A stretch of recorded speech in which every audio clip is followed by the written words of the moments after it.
राहुल डबास जुड़ चुके हैं और अपडेट देंगे, लाइव जुड़ चुके हैं क्योंकि अब एनआईए की टीम पहुंच चुकी है। राहुल, क्या जानकारी अभी, क्या तस्वीरें?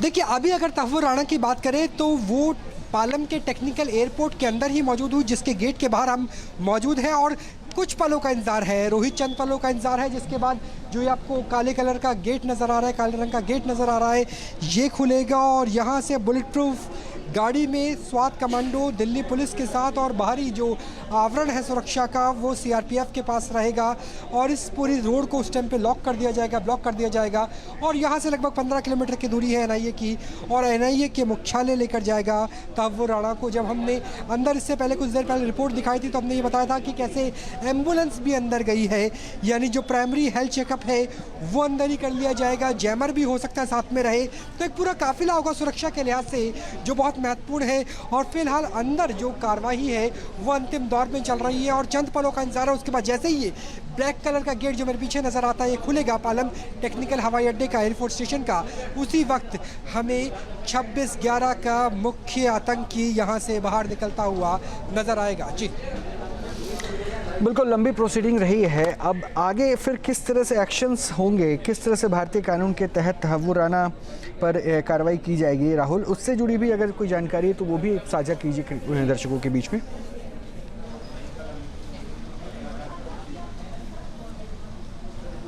देखिए, एनआईए के दो पक्ष रहेंगे, एक तो रहेगा जांच वाला और दूसरा रहेगा न्यायिक पक्ष का। अगर न्यायिक पक्ष की बात पहले की जाए तो न्यायिक पक्ष में 2011 वो पहला साल था जब एनआईए ने तहव्वुर राणा के खिलाफ चार्जशीट दायर की थी और साथ में जो रेड कॉर्नर नोटिस है वो भी दिया गया था। हालांकि उस वक्त प्राइमा फेसी शिकागो के कोर्ट ने तहव्वुर राणा को बरी कर दिया था। फिर वो डेनमार्क के किसी मामले में जहाँ पर एक साजिश की जाती है, एक न्यूज़पेपर के ऊपर हमला करने को लेकर गिरफ्तार होते हैं। उसके बाद लगातार मोदी सरकार आने के बाद खासतौर पर डोनाल्ड ट्रंप के पहले राष्ट्रपति के कार्यकाल की बात करें 2019 की, तो कोशिश चल रही थी, 17 साल के आसपास का वक्त हो गया था। उसके बाद यहाँ लेकर आए और उनके पास तमाम वो दस्तावेजी सबूत है जो एनआईए की टीम के पास फिलहाल मौजूद है और उनके साथ जो विभिन्न एजेंसियां हैं भारत की, चाहे वो आईबी हो, रॉ हो, वो भी साथ में मिलकर काम कर रही है। पंजाब पुलिस, अगर महाराष्ट्र पुलिस की बात करें तो महाराष्ट्र पुलिस में मिलकर के काम कर रही है। तो जो सबूत है वो इस लिहाज से जुटाए गए हैं कि वो सबूत पेश किए जाएंगे। 15 दिनों की पुलिस कस्टडी, जिसे हम पुलिस रिमांड कहते हैं आसान भाषा में, वो मांगी जाएगी। संभावना ये है कि जैसे ही वो रिमांड मिलती है उसके बाद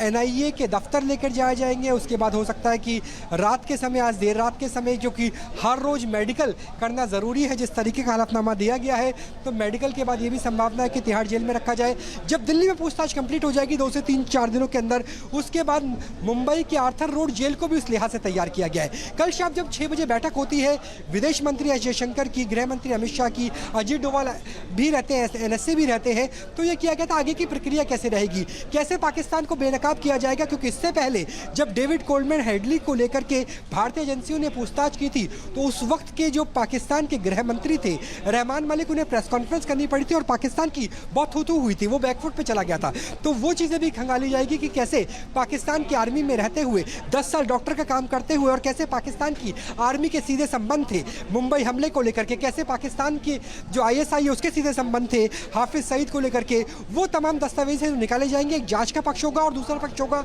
न्याय को लेकर के, और दोनों ही पक्ष काफ़ी हद तक मिले जुले नजर आते हैं। खास बात यह है कि एनआईए के जो फिलहाल प्रमुख है वो है जो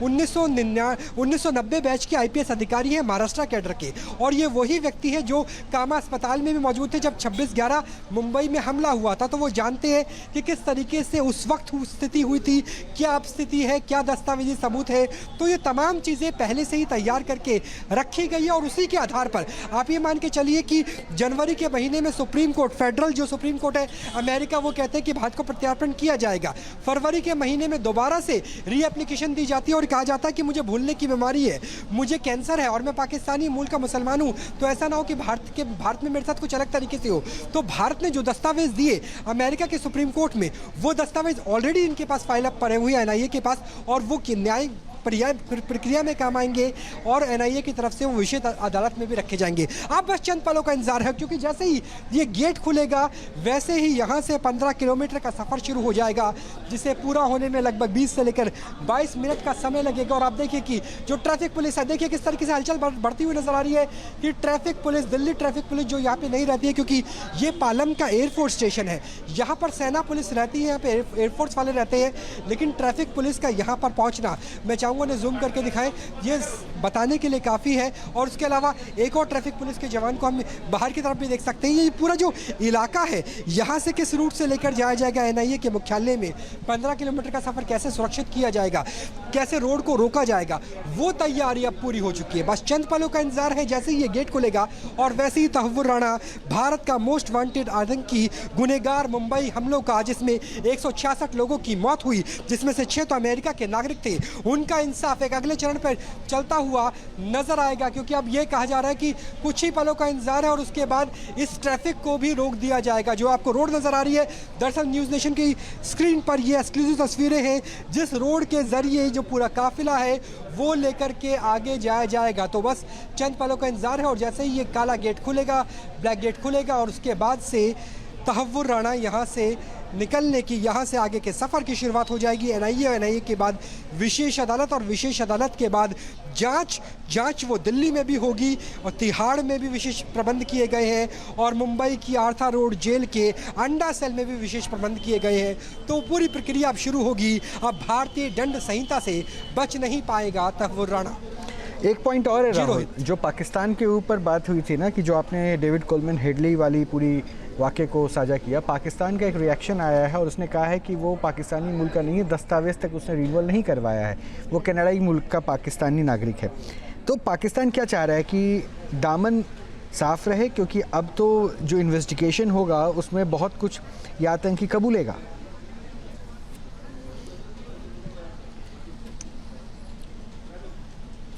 देखिए रोहित, पाकिस्तान की परिपाटी रही है। याद कीजिए 1999 की कारगिल जंग को, जब टाइगर हिल में हमने पाकिस्तान के सैनिकों को उनकी वर्दी के साथ जब उनकी शहादत हुई थी, तो भारतीय जवानों ने उन्हें सुपुर्द खाक किया था, उनके धर्म के हिसाब से उनका अंतिम संस्कार किया था। तो जो पाकिस्तान की सेना है वो अपने जवानों को अपने से मानने से मना कर देती है। तो यहाँ तो ISI के स्पेशल ऑपरेशंस की बात कर रहे हैं, यहाँ तो हम हाफिज सईद की बात कर रहे हैं, लश्कर तोयबा की बात कर रहे हैं। तो निश्चित तौर से पाकिस्तान इसी तरीके से करता हुआ नजर आएगा, चाहे वो 2008 की घटना हो जब लंबा डोजियर भेजा गया था, और उस वक्त अगर 26 की बात करें, 27 तारीख को मैं खुद मुंबई में मौजूद था, और अगर या फिर आज की बात करें 2025 की बात करें, तो ये स्थिति पाकिस्तान की जग जाहिर है। और पाकिस्तान का वो पूरे हद तक बेनकाब किया गया था, चाहे वो डेविड कोलमैन हेडली का मामला हो, अजमल कसाब का मामला हो, और अब तहव्वुर राणा के जरिए भी पता चलेगा कि किस तरीके से पाकिस्तान का पूरा स्लीपर सेल, पूरी एक्टिविटी काम करती है। क्योंकि यहाँ पर सवाल ये है कि जब उसे कनाडा की नागरिकता मिली तो उसने पूरे दस्तावेज दिए थे कि कैसे 10 साल तक वो पाकिस्तान में बतौर डॉक्टर काम करता था। अभी राहुल, मधुरेंद्र भी हमारे साथ जुड़े हुए हैं एनआईए दफ्तर से। मधुरेंद्र, क्या अपडेट वहाँ पे किस तरह से, क्योंकि देखिए एयरपोर्ट पर अब राहुल जैसा कह रहे हैं बस थोड़ी देर में तहव्वुर राणा को बाहर निकाला जाएगा और शायद एक वे भी तैयार किया गया है, लेकिन आगे फिर क्या होने वाला है? एनआईए दफ्तर लाया जाएगा, उसके बाद आगे की प्रोसीडिंग?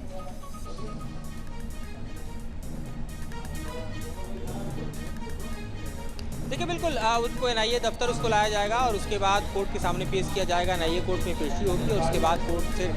जाहिर तौर पर उसको रिमांड पर लिया जाएगा ताकि आगे पूछताछ बढ़ाया जा सके। सबसे बड़ी बात यह है कि राणा का एक्स्ट्राडिशन जो कि पॉसिबल हुआ और उस पॉसिबिलिटी को आगे बढ़ाते हुए उस पूरे ही कुंडली को खोला जा रहा है जो कि 26/11 के न सिर्फ इस मास्टरमाइंड से जुड़ा हुआ है बल्कि उन तारों को भी कनेक्ट करता है जिसके पीछे वो पाकिस्तान खड़ा है जो इस वक्त अब अपने पल्ले झाड़ते हुए दिखाई दे रहा है कि वो एक कैनेडियन नागरिक है, जबकि दुनिया जानती है कि 26/11 के जो असली मास्टरमाइंड हैं हाफिज सईद सहित तमाम जो कॉन्स्पिरेसी के तार हैं वो दरअसल पाकिस्तान से ही ऑपरेट हुए और ये पाकिस्तान का ही कैप्टन था जिसने एक फर्जी कंपनी बनाई और फिर उसके बाद कई अन्य कंपनियों को इसने यूएस में जो है वो बनाया और उसके बाद उसने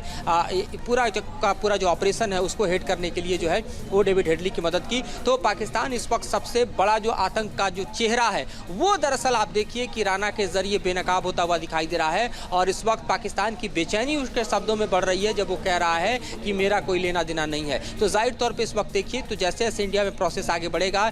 समूचे आतंकी घटना का जो तार है, जिसका मास्टरमाइंड एक तरह से देखा जाए तो अपने आप में तौवर राना भी है, जिसने न सिर्फ हेडली के लिए स्पेस दिया बल्कि उसको इंडिया भेजने और जाहिर तौर पर तमाम रेकी करने में मदद की। उसके तमाम चेहरे जो है बेनकाब हो रहे हैं और जांच की प्रक्रिया नई जैसे जैसे आगे बढ़ाइए और ज़्यादा इससे जो जुड़े हुए हम कहें कि दस्तावेज हैं, तार हैं और कनेक्ट हैं पाकिस्तान के, वो निकल कर सामने आएंगे और इसीलिए बेचैनी भी बढ़ती पाकिस्तान की हमें दिखाई दे रही है। न्यूज नेशन अब व्हाट्सएप पर खबरों के ताजा अपडेट के लिए न्यूज नेशन के इस QR कोड को स्कैन करें।